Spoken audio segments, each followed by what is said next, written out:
കേരള ഒട്ടാകെ ഇന്നലെ തൊട്ടൊരു ഞെട്ടലിലാണെന്നറിയാം. എല്ലാവരും അറിഞ്ഞ വിഷയങ്ങളുമാണ്. പക്ഷേ എനിക്കിതിനെക്കുറിച്ച് ഒന്നും സംസാരിക്കാനോ പ്രതികരിക്കാനോ പറ്റാത്തൊരു സാഹചര്യമായി. ആവശ്യത്തിൽ കൂടുതൽ ആൾക്കാർ ഇതിനെല്ലാം പ്രതികരണമായിട്ടും സംസാരമായിട്ടും എല്ലാം പറയുന്നുണ്ട്. എങ്കിൽ തന്നെ ഈ വിവരം അറിഞ്ഞപ്പോഴത്തേക്ക് മാനസികമായിട്ട് ഞാൻ നല്ല വിഷമത്തിലായി. കാര്യം ഒരു പുരുഷൻ്റെ ജീവിതം നഷ്ടപ്പെട്ടു. ഒരു അച്ഛനും അമ്മയ്ക്കും അവരുടെ സ്വന്തം മകൻ നഷ്ടപ്പെട്ടു. ഇനി അവർക്ക് ആരാണ് ഒരു സംരക്ഷണം കൊടുക്കാനുള്ളത്? പറയൂ, ആരാ ഇനി ഒരു സംരക്ഷണം അവർക്ക് കൊടുക്കുക? ഒരു നേരത്തിന് അന്നത്തിന് ആരാണ്? ഇന്ന് ആ വീഡിയോ കൂടെ ഞാൻ കണ്ടപ്പോഴത്തേക്കും ആ മാതാപിതാക്കൾ നെഞ്ചു പൊട്ടി കരയുകയാണ്. അത് ഒരു വല്ലാത്ത കാഴ്ചയാണ്. മാതാപിതാക്കൾ ആ കരയുന്നത് കണ്ട് അവർക്ക് ഇനി ഒരു പ്രതീക്ഷയില്ല. ആരിലാണ് അവർ ഇനി പ്രതീക്ഷിച്ച് പോകണ്ടേ?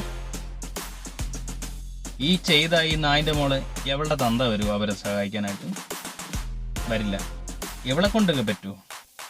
അവരുടെ ഒരു പകരക്കാരൻ മകനാകാൻ ഇവൾക്ക് പറ്റുമോ? ഇവൾക്കും കഴിയത്തില്ല. അപ്പോൾ ഒരു ആളുടെ ജീവിതം അല്ലെങ്കിൽ ജീവൻ നഷ്ടപ്പെടുത്താൻ വളരെ സിമ്പിളാണെന്ന് ഈ നല്ല മഹനീയമായ യുവതി കാരണം എല്ലാവർക്കും മനസ്സിലായി. അവളുടെ റീച്ചിന് വേണ്ടിയിട്ട്, പബ്ലിസിറ്റിക്ക് വേണ്ടിയിട്ട് ചെയ്ത ഒരു പ്രവൃത്തി വേറൊരു മനുഷ്യൻ പബ്ലിസിറ്റി ആയി.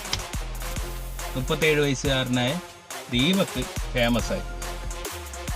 പുള്ളി പോയി, അതോട് ആ പോക്കങ്ങ് പോയി. അയാൾ ഫേമസ് ആവുകയും ചെയ്തു, അയാൾ അങ്ങ് പോവുകയും ചെയ്തു. പക്ഷേ ഈ കഴിവുടെ മോള് ഓർക്കേണ്ട ഒരൊറ്റ കാര്യമുണ്ട്. നീ നഷ്ടപ്പെടുത്തിയ ജീവിതവും ജീവനും അതൊരിക്കലും തിരിച്ചു കൊണ്ടുവരാൻ പറ്റും.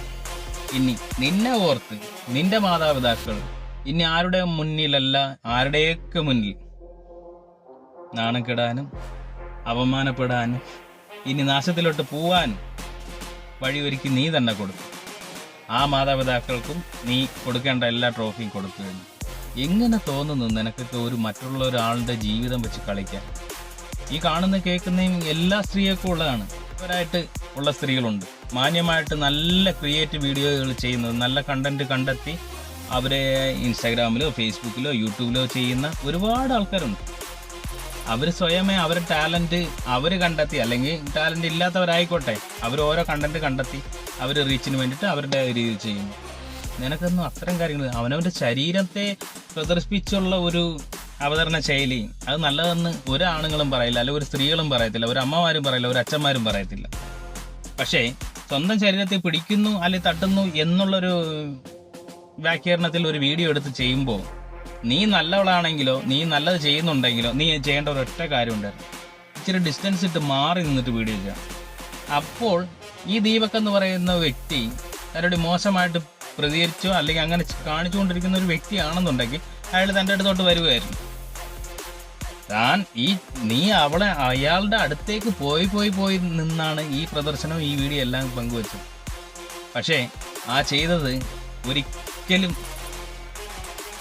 മാപ്പ് തരാൻ പാടില്ലാത്ത, ഒരു അർഹിക്കാത്തതുമായ ഒരു വലിയ തെറ്റ നീ ചെയ്തു. അപ്പോൾ ഇത്തരം പ്രവൃത്തികൾ ചെയ്യുന്ന എല്ലാ സ്ത്രീകളോടും ഞാനൊരു അപേക്ഷയായിട്ട് പറയുന്നത്, സമൂഹത്തിൽ നമുക്ക് പല രീതിയിൽ ജീവിക്കാം, പല രീതിയിൽ നമ്മുടെ ആശയങ്ങളും ജീവിതശൈലിയും മുന്നോട്ട് കൊണ്ടുപോകും. പക്ഷേ മറ്റൊരാളുടെ ജീവൻ നഷ്ടപ്പെടുത്തിക്കൊണ്ട് ഇതൊന്നും ആവരുതെന്ന് എനിക്ക് പറയാനുള്ളൂ. അവസാനമായിട്ട് പറയാൻ വേറൊന്നുമില്ല. മരണപ്പെട്ടു പോയ നമ്മുടെ പ്രിയ സുഹൃത്ത് ദീപകിന് അദ്ദേഹത്തിൻ്റെ ആത്മാവിനും ആത്മശാന്തി കിട്ടട്ടെ എന്ന് അപേക്ഷിക്കാൻ പ്രാർത്ഥിക്കാൻ